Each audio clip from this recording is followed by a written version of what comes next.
Tyler Herro, he's 20. He's better now than he was in college. Explain it to me, because I'm watching it going, what is going on? What do you make of it? Okay, now I have receipts for this, but I remember watching him, and I cover the draft and do a lot of the draft stuff. Yep. And the thing that I loved about him is that he would reposition himself a lot like Klay Thompson. So he kept playing in the offense when the offense was away from him. And NBA players have a really hard time doing that and staying engaged. And it's something he was terrific with. I was like, man, it reminds me kind of like a poor man's Klay Thompson. But Klay couldn't dribble. Klay didn't pass. Yeah. Klay didn't have the all-around game that Herro has. I mean, the rebounding and assist numbers are incredible. And he's not afraid of anyone. So it was almost like he had to be invited to this moment to show you what a great player he was. Now, yes, I liked him, but no one thought that this was possible. I mean, we have him behind Magic Johnson now as youngest top scorers in playoff history, which is just incredible. And he's just on top of the talent, Colin. To see a guy who's not afraid at 20 years old is just impossible. The bubble is, I just said this, the bubble's very unique. I don't think it's like a coincidence that young players and young teams are flourishing. And outside of the Lakers, a lot of the old teams not only lost, they were awful. Houston was awful. Milwaukee was bad.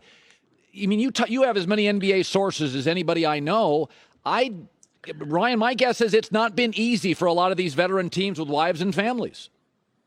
No, it really looked like the Clippers. But then again, if the Clippers, it's kind of funny, this Milwaukee Clipper thing. If the Clippers are frauds, what are the Milwaukee Bucks? At least the Clippers got a 3-1. Right. So I do think we play the results on this stuff a lot where it's like, the Clippers are old, the Clippers are over it, they don't get along. Okay, well, how did they ever get up 3-1 then?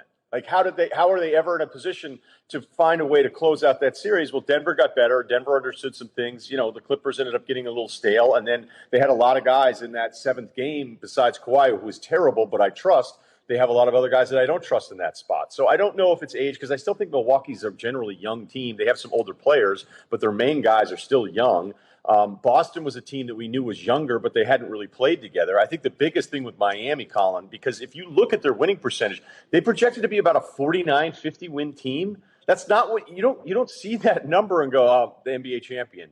But they are so deep in a good way. Depth can be a bad thing in the playoffs, but depth for them has been incredible because they're just showing you a million different looks here. And it's been one of the biggest reasons for the Boston Celtics in the Eastern Conference Finals. Yeah. So LeBron James, I haven't commented on this, so I'll give you the first shot. The Lakers went out and said, LeBron's not getting to the free throw line. This is egregious.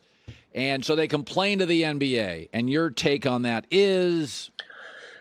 It's been happening all year.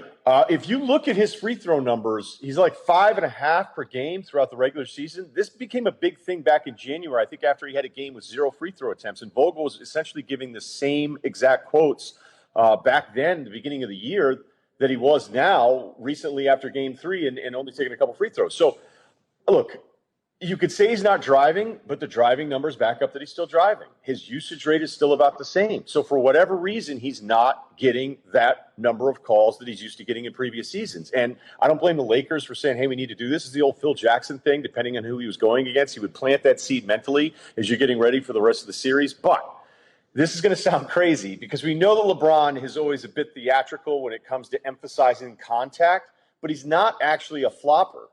And I'm wondering, when you look at guys like Harden, who doesn't really flop, he's just a genius at initiating contact, or a Luka, who I'm worried about his long-term neck health with the head bobbing back every single drive. But some of these guys sell it so much every single time that, because I'm not saying that LeBron, it's not that he's flopped in the past, it's just that we know that he's exaggerating. He did it the other day on the elbow when you were like, oh, no, is he dead? And you're like, oh, no, he came back to life.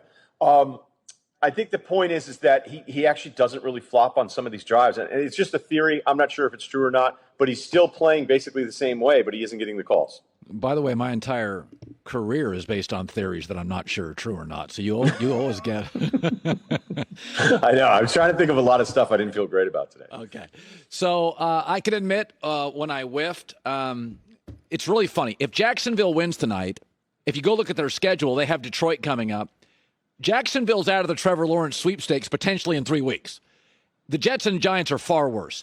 And I thought New England was rebooting, and then I watched Cam, and I'm like, oh, my God, if they had just a deep threat, they would be a nightmare to face. I am shocked by Cam. I mean, he literally was sharing snaps with Jarrett Stidham a month ago. You're a Boston guy. Are you a little surprised by it? Because I'm kind of floored by what I'm seeing with Cam.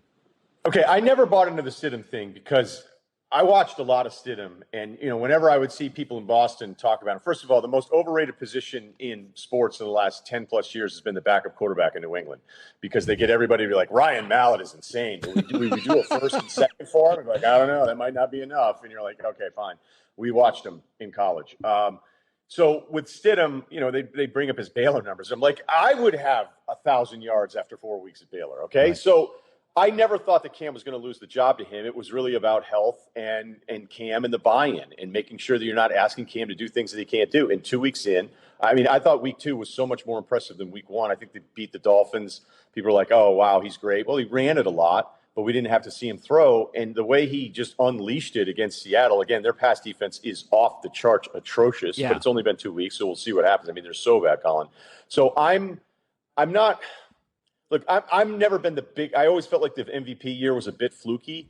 But this marriage where New England is all about football, I never thought they were tanking, even with all the defensive opt-outs. I didn't know how good they were going to be. But Cam has saved the idea that they can still be competitive in a division other than maybe Buffalo that looks like it's still a mess.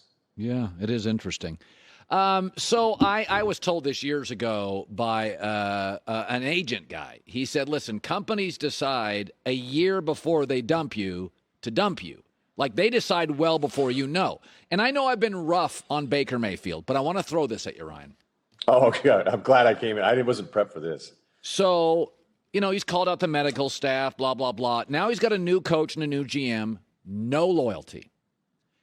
So he plays Joe Burrow, who has no O-line and can't run, throws 61 times, and you're like, the hell?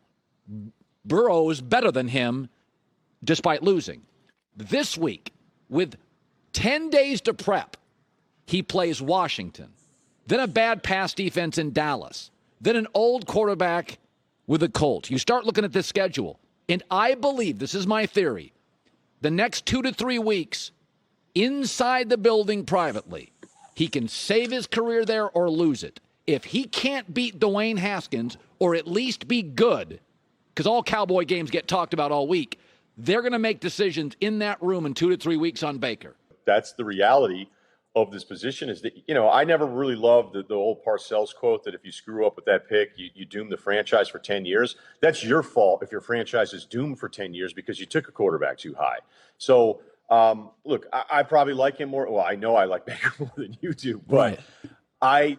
I don't think it's crazy. I don't think it's crazy because the other thing that you brought up is really important too. Because now this starts turning into a team success thing where we can even be blind to the actual progression of the player. And at quarterback, like even Haskins in that first week, he wasn't great when they beat the Eagles. But afterwards, it was like, look at Haskins. He's coming along. Hey, look at year 2. Like we kind of just ignore what we actually saw in front of us and look at the result. And if they keep losing, even if he's progressing, I do think it's going to get weirder around the conversation with Baker. So I don't think it's crazy. All right, Ryen Russillo. By the way, he's obviously compensated well. It's a beautiful kitchen with all new appliances, a very well-appointed kitchen for Ryen Russillo. I know how much you love this kitchen. Yeah. Well, you could return I can't believe we didn't do the Russell Wilson thing. Well, I'm first of all, we got to go out and have beers. We'll do that privately. We can save some of our stuff for private conversations. You and I. Yeah. All right. That's fine. That's fair. Don't give it all to him. Yeah, return my calls once in a while. That'd be great. Ryen Russillo, thanks, buddy. The Ringer. Listen to his podcast. It's very good. Hi, everybody. Thanks for watching. Subscribe here to get the latest from the show. Also, be sure to check out more of the best clips from The Herd or go watch a few segments from other shows on FS1.